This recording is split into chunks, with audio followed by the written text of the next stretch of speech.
What you're about to watch is more than just another trip report.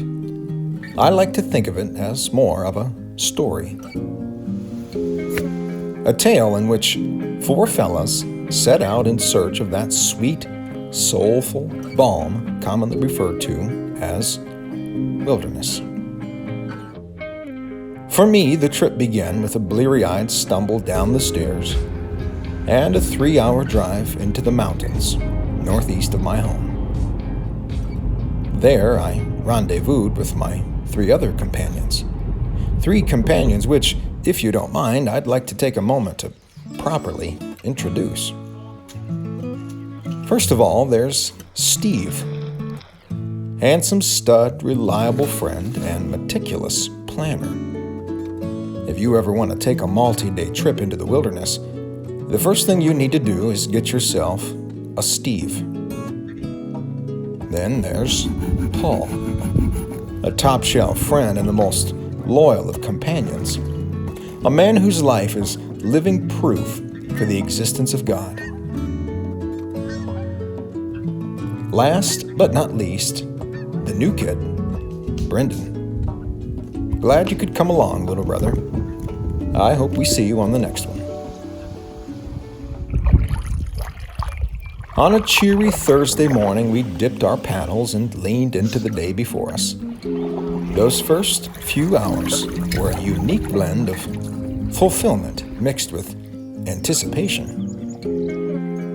Pristine northern waters, shorelines dotted with beaver lodges, distant craggy peaks, spacious lakes and narrow channels, and a handful of loons along the way.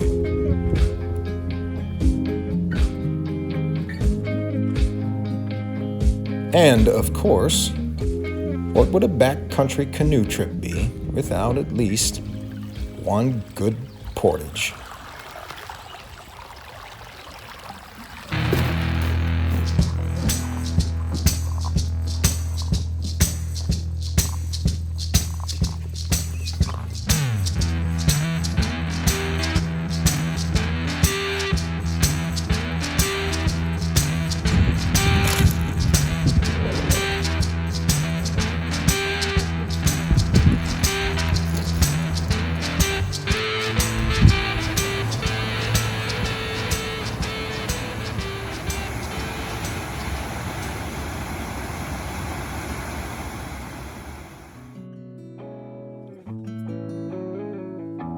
We spent the entire afternoon rowing through some of the Northeast's finest natural beauty. And late in the afternoon, we found a campsite on a lovely little point overlooking a floating bog.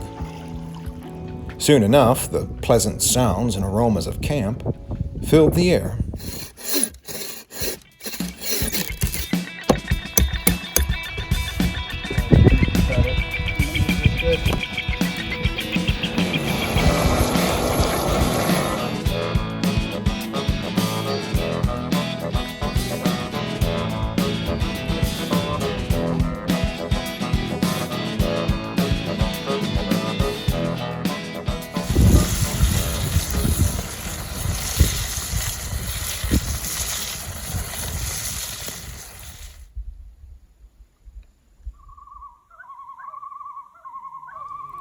Day 2 dawned beautifully. A speckled sky, the crackling of a campfire, and the aroma of percolating coffee.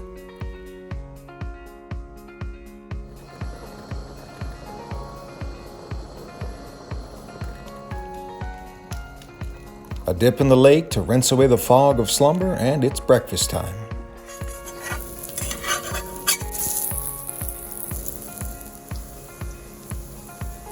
This day was a little more leisurely, highlighted by a trip down into Bog Lake and a lot of good bass fishing. I'll just back off for a minute and let the footage speak for itself.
As I share this next moment with you, I must confess I'm a little reluctant to do so.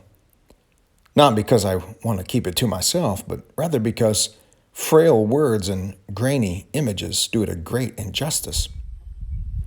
Imagine a moment so lovely that it hurts. Your heart aches and your senses are overwhelmed.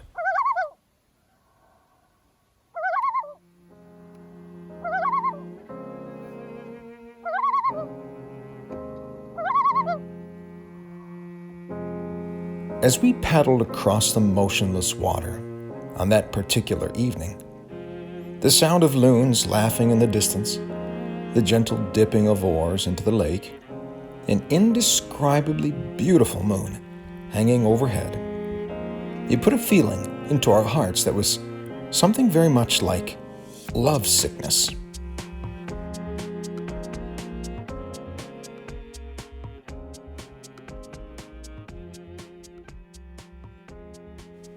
That evening, we zipped ourselves into our bags and drifted off to sleep to the sound of loons out on the open water.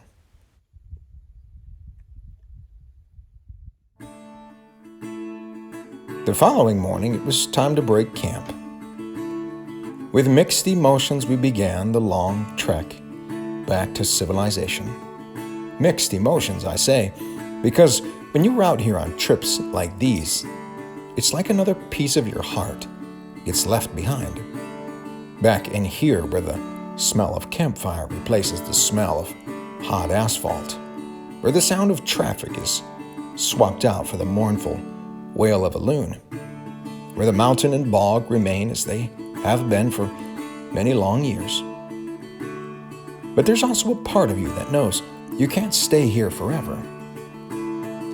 Sooner or later, you have to return to the buzzing sound of human activity. But hopefully,